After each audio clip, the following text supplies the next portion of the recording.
রংপুরে জমির সীমানা নির্ধারণের সময় পারিবারিক বিরোধের জেরে ভাতিজার হাতে চাচা শহীদুল্লাহ নিহত হয়েছেন। এটি পরিকল্পিত হত্যা বলে দাবি করছে নিহতের পরিবার। বিশেষ চাই, আমার দুইটা বাচ্চা আছে, তার ভবিষ্যতে বিশেষ চাই আমি।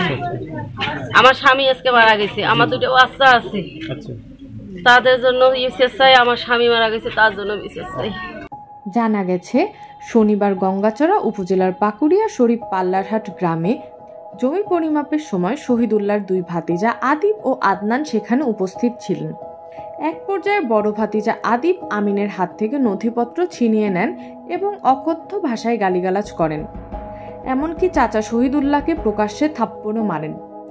হট্টগোলে শহীদুল্লাহর রক্তচাপ বেড়ে যায়।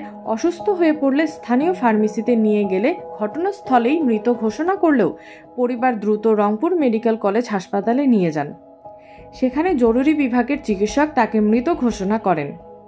মৃত্যু সনদে উল্লেখ করা হয় হাসপাতালে আনার আগেই মৃত্যু হয়েছে।